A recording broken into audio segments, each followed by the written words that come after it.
What is organic? What does it mean when something is organic?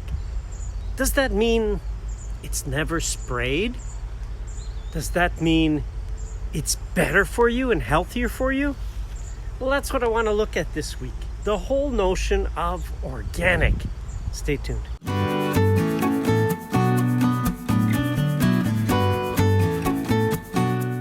I got a call this week from a lady looking to buy some of our berries.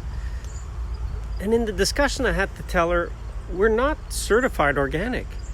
And she didn't realize, she says, my husband always insists on buying organic, but what's the difference? I thought, wow, 2020, people still don't know what it means when you say it's organic, or some people. If you say, I know everything about it, well, stay with me for a few minutes. We were organic in the 90s. You have to have 3 years of a transition, meaning you don't apply any product that is not certifiable organic. And then we were certified organic, apple orchard monoculture for 5 years. And then I realized, it's not what I thought it would be. And so we switched. We went, now I say we're beyond organic, and our permaculture orchard certainly is not at all what our monoculture apple orchard was. Does that mean our orchard, when it was certified organic, was not sprayed? As if you buy fruit and you say, oh, it's organic, so it's not sprayed. No, it doesn't mean it's not sprayed. It means it's not sprayed with a synthetic chemical. But it certainly doesn't mean it's not sprayed. In fact, some years, it probably required more sprays in the organic orchard than if it was conventional.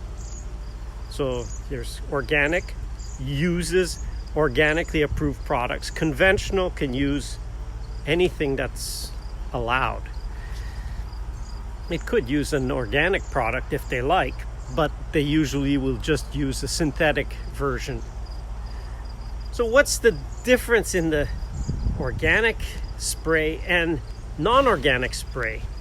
So yes, organic can be sprayed. The difference in the two sprays would be that an organic product could be something like lime sulfur on apples for scab.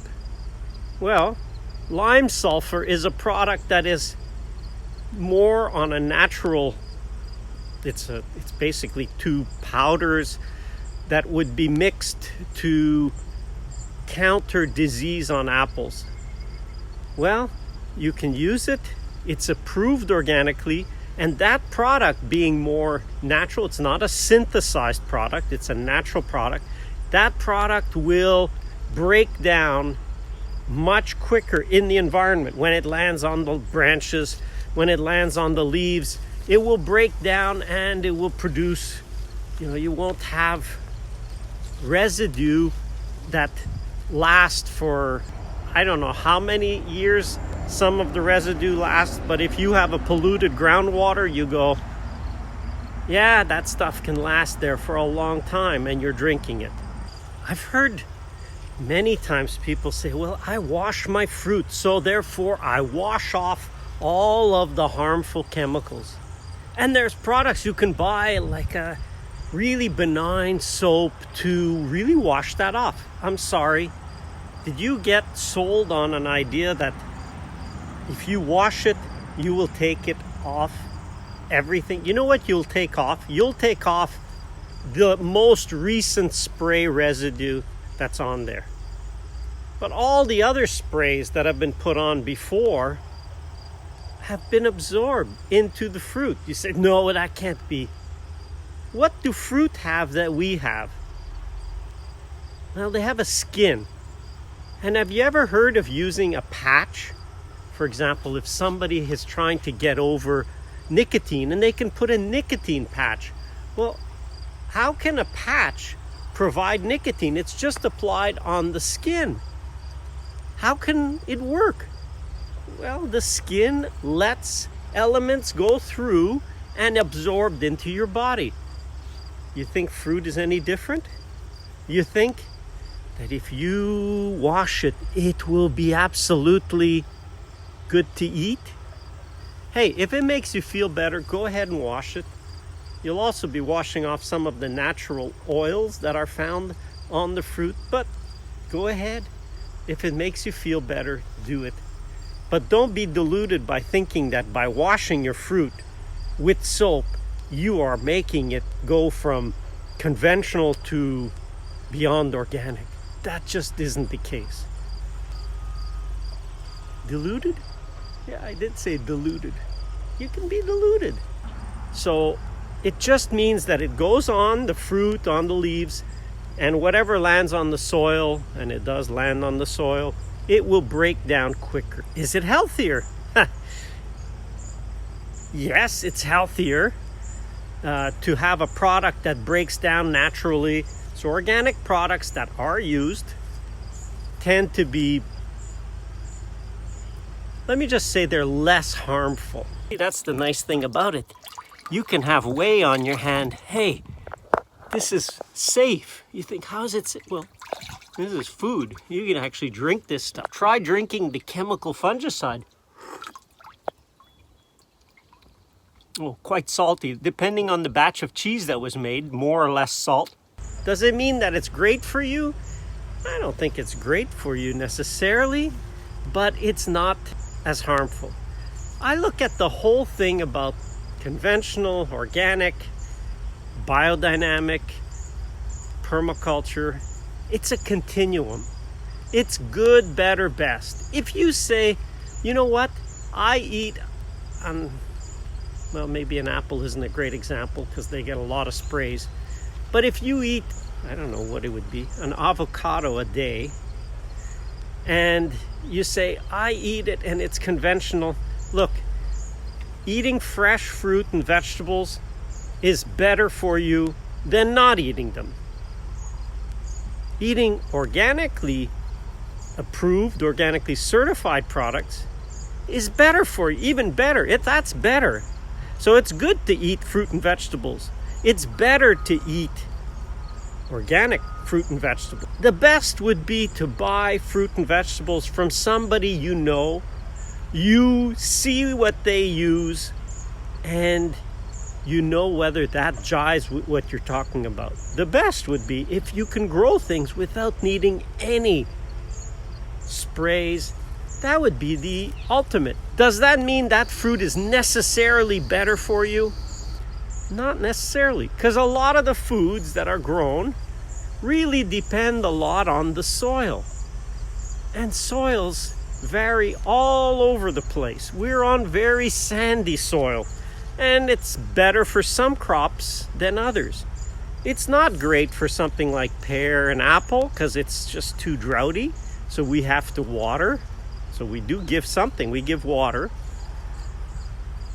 And we do spray. We spray with whey. Go see that video on explaining about whey. Whey is a cheese byproduct that helps counter the diseases on some of the trees that are susceptible. The ultimate would be we don't need any spray on a tree because the soil is in such great health that it actually repels insects and disease. You say, whoa, wait a minute. Yes, that does exist. And in fact, there are conventional growers who have reached that point. And they just look at it as a way of saving a lot of money, because if you don't need to put a spray, then you'll be saving money. And they still put it in a conventional selling channel. You think, what? I want that. That's why I say the ultimate is find a local grower, see how they grow it, and buy it from them. But that would be really great, because the label can mask a lot of things. You could say it's organic, but boy, you need a lot of spray to get that crop because your soil is not what it should be. Our soil is not what it should be for some crops, just because we planted some crops probably where we shouldn't have, because it's not the best conditions. It's not the best soil for those crops. But if you find the right match of crop growing on the best soil for that crop, Wow, that's the ones you want to eat. Have you ever eaten a pear or I remember eating celery and I went, and it was like, oh my God, this is celery? This is incredible. This is so good. That's what you want. If the celery or the apple or the pear is so good, chances are that tree grew in conditions where there was nothing that it was lacking. So it was growing in the ultimate soil climate for that crop. So first of all, does it mean it's not sprayed? No, it does not mean it's not sprayed. But the spray that is used using a natural product that will break down quicker. Does that mean it's better for you? It can very much be better for you. Does that mean you can grow it without any sprays? Yes, it can mean that you can grow it without any sprays. And that's the holy grail. That's the ultimate. Finding the right combination to grow it without. And if you're not sure, just ask. You say, well, I don't have a personal farmer. Well, go get yourself one. See how they grow their food. So what does it mean when a fruit has insects or disease? Does that mean it's not good to eat? Well, it's not as appealing maybe. It means the tree has had some form of a stress, usually a lack of a micronutrient. What's a micronutrient? Well, let's say molybdenum or selenium. They need a little bit of that, and you need a little bit of that. And basically, people have figured this out a long time ago. Healthy plant, healthy fruit, healthy people. That's the ultimate of what you want. Eat from a plant that is absolutely healthy. Why? If it's absolutely healthy, it will repel insects and disease. You eat that fruit, and you are getting a fruit that you know has the full complement of micronutrients, macronutrients, all the nutrients you need. If it has insects or disease, that means it was lacking something. So you say, oh, well, I eat fruit that looks perfect. Be careful with looking perfect. Because, especially conventional and even organic, can mask a lot of problems. If you spray a lot to get rid of an insect, well, the insect is trying to tell you something. And so you say the fruit looks perfect. It only looks perfect because you are removing the messenger from telling you that fruit is lacking something. And so, what did I say? Healthy plant, healthy fruit, healthy people. Unhealthy plant, unhealthy fruit, unhealthy people. Yeah, that's what happens. If we're eating inferior, deficient foods, we will have that same deficiency. You say, oh no, well, are people vibrating in health, or are they just being maintained on pharmaceutical chemicals? You say, well, no, I use natural. Are you being healthy because you're using natural additive substances? What do you call them? Add-ons to be healthy? Think of it. The simplest is eat food that is, I like the word nutrient dense. My wish would be that even I never have to put anything on my fruit trees. That our soil would be so vibrant, so full of life, so rich in all the necessary minerals, micronutrients, that these trees would be immune to insects and disease forever. That would be the ultimate. If you have such a place, please let me know that you never do anything and you have no insects and no disease on your crops. That means your soil is absolutely vibrant and your crops are too. That's a good thing. I want to know exactly what it is you do or you have done or somebody before you has done. But that's really the ultimate. I said it's a continuum. You go from good, better, best. You go from conventional, hey, it's better to eat some fruit and vegetables than not eating them, even if they're conventional. It's better to eat organic fruit and vegetables than conventional most of the time. And it's better to eat fruit and vegetables that have not had any spray. Maybe you can do it in your garden where you pick off insects when they show up. And that's best. That's the best. That's better than better. The best is if we wouldn't need insects or disease control of any kind because our plants are so healthy that they just repel insects and disease. That's the ultimate. That's what we're looking for. And that's what you should be looking for. So that's why you should find the farmer who grows in a way that you really like. Maybe they've invested in remineralizing the soil. Look that up. Remineralize. What does that mean? It means they've applied minerals, not synthetic fertilizers. Although synthetic fertilizers are actually made with a bit of rock dust. Kind of crazy in most cases because it's the cheapest. But the price is 25 times more expensive than if they just used rock dust without any fertilizer input into it. That's a whole different story. But anyway, remineralized organic is great because it tends to respect the life of the soil. But does that mean conventional don't? No. You know what I found over the years? A lot of it has to do with management. I've found conventional farmers, some of our neighbors, growing and raising animals in a way that is better than organic. And I buy my meat from one of the neighbors because I look and I see how they grow and I think, wow, yeah, it's not organically certifiable because they do use a product on some of their crops. But when I look at how they take care of their animals, the well-being, the health, the cleanliness, I think, wow, that's so much better than what I have seen in some cases of organic.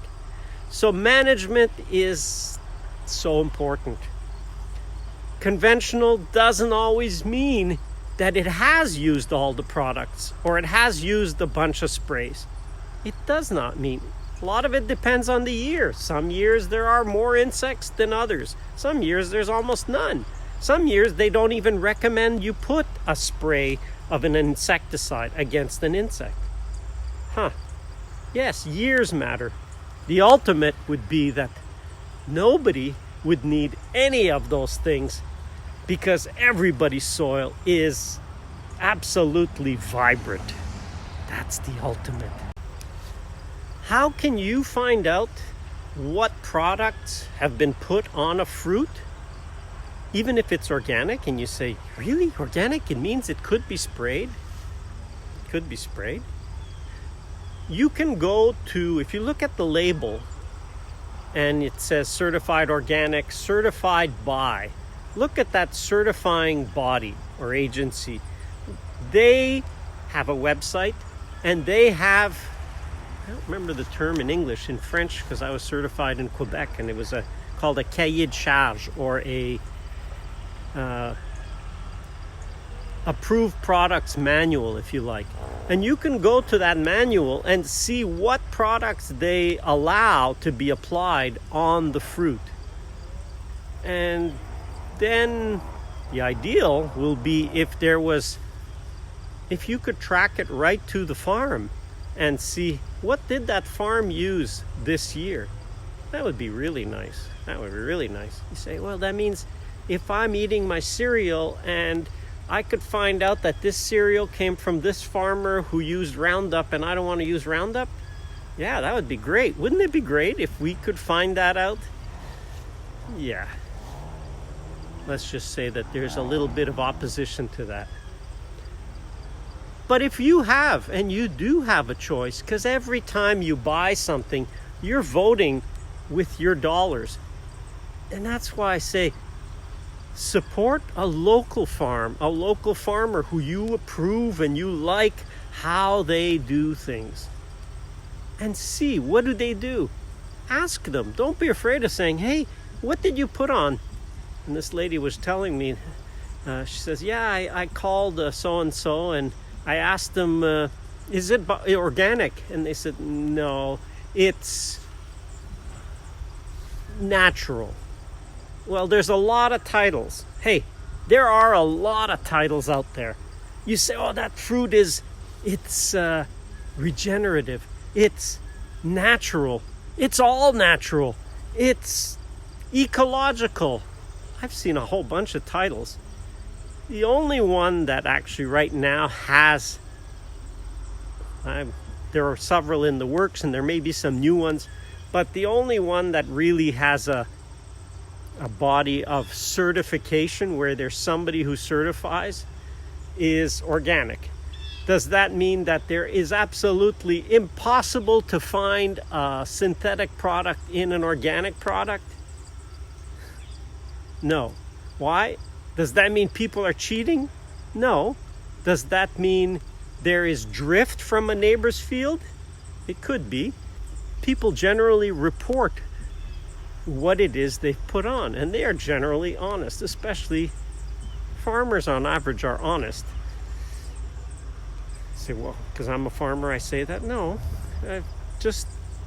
They're not afraid to admit what it is they do and how they do it. Not necessarily proud of it sometimes, but they will admit it, or they should admit it. Does that mean everybody does? No. Does that mean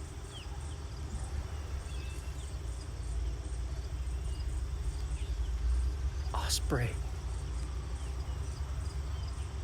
That's nice. Does that mean everybody's looking to attract wildlife?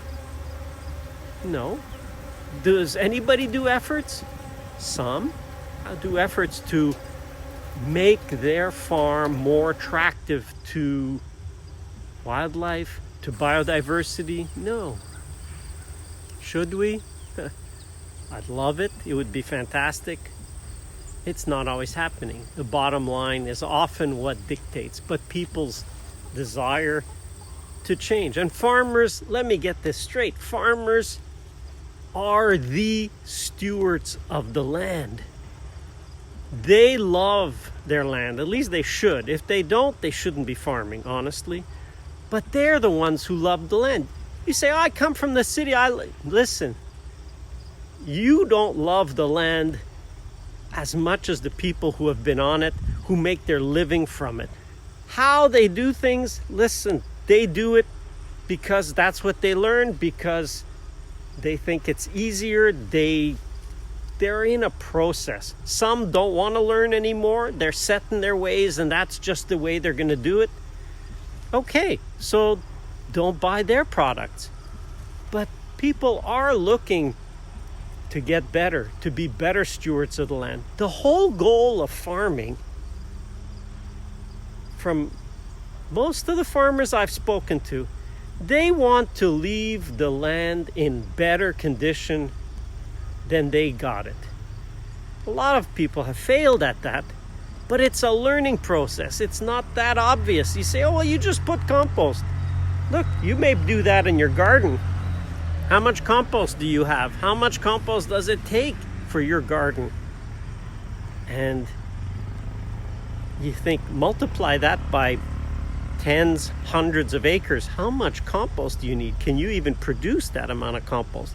Well, then if you're buying it, you're just robbing Peter to pay Paul. You're taking organic matter from somewhere and bringing it to your farm. Thanks for watching. Intrigued? Check out the virtual tour of the permaculture orchard. Have trees already? Pruningcourse.com. Subscribe, please. Check out some of the other videos or playlists. There's more to come. Stay tuned. Bye. And see how they grow their produce project. See how they grow their food. Thanks for watching. See you next week. Bye.